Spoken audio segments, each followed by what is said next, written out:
आज का टॉपिक है रेड ब्लड सेल। इस वीडियो में हम रेड ब्लड सेल की बेसिक चीज़ें और इसकी प्रॉपर्टी क्या होती है वो दिखेंगे। तो स्टार्ट करते हैं। जो बेसिक होते हैं रेड ब्लड सेल की, जो कि हर मेडिकल स्टूडेंट को पता होनी चाहिए, ये इंपॉर्टेंट भी है। तो स्टार्ट करते हैं। जो रेड ब्लड सेल होते हैं वो नॉन न्यूक्लिएटेड होते हैं, मतलब उसके अंदर न्यूक्लियस अब्सेंट होता है। तो अब न्यूक्लियस अब्सेंट है तो न्यूक्लियस के अंदर की जो भी चीज़ें होगी जैसे डीएनए, ये सब भी अब्सेंट होंगी।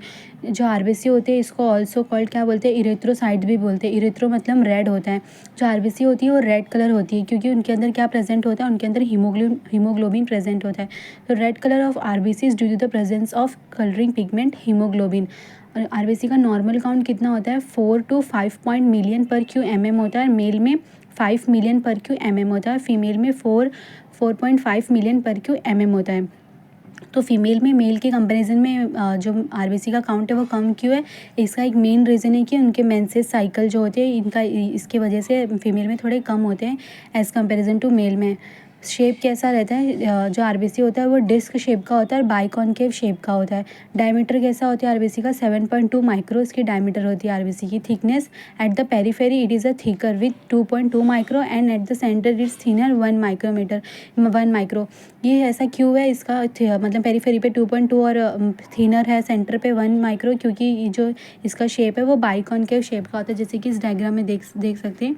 तो ये पेरीफेरी पे 2.2 माइक्रो का होता है और सेंटर पे 1 माइक्रो का होता है। सरफेस एरिया कैसा है इसका, 120 स्क्वायर माइक्रो इसका सरफेस एरिया है रेड ब्लड सेल का। ये इंपॉर्टेंट थे जो कि आपको पता होने चाहिए कि नॉन न्यूक्लिएटेड होता है आरबीसी, इरेथ्रोसाइट भी बोलते हैं। और इसका रेड कलर क्यों है, क्योंकि इनके अंदर हीमोग्लोबिन प्रेजेंट होता है। और ये नॉर्मल काउंट इंपॉर्टेंट है, याद होना चाहिए नॉर्मल काउंट कितना होता है आरबीसी का, 4 to 5 point million per Q.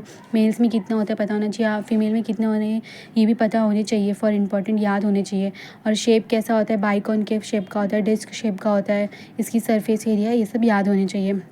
Properties क्या है आरबीसी का, आरबीसी के प्रॉपर्टीज स्टार्ट करते हैं। फर्स्ट तो है रोलेक्स फॉर्मेशन। रोलेक्स फॉर्मेशन ये आरबीसी की प्रॉपर्टी है। इसमें क्या होता है, जो आरबीसी होता है जब उसको हम ब्लड वेसल से बाहर निकालते हैं, जब भी टेकन आउट करते हैं ब्लड को फ्रॉम द ब्लड वेसल, तो उसमें वो क्या शो करता है, piling up of the RBCs, मतलब एक के ऊपर एक आरबीसी का पीलिंग अप होता है। Piling of RBC one above another like the pile of coins when the blood is taken out of blood vessel, जैसे कि इस डायग्राम में देख सकते हैं। इसकी क्या है, पाइलिंग ऑफ क्या हो रहा है, ये आरबीसी का पाइलिंग अप हो रहा है जब हम ब्लड को टेकन आउट करते हैं from the blood vessels.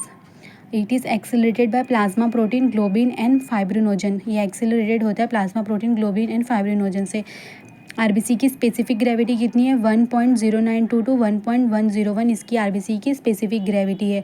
Pack cell volume, तो आरबीसी मतलब जिसको पीसीवी भी बोलते हैं और हीमोक्रेटिक वैल्यू भी बोलते हैं, इसका मतलब क्या होता है, मतलब आरबीसी जो ब्लड का प्रपोर्शन है उसमें आरबीसी कितना ऑक्यूपाइड कर रहा है स्पेस को, वो उसको एक्सप्रेस करना है किस में, परसेंटेज में, उसको क्या बोलते हैं, पीसीवी बोलते हैं। तो पीसीवी और haematocrit value is the proportion of blood occupied by blood RBC expressed in percentage, इसको पीसीवी बोलते हैं।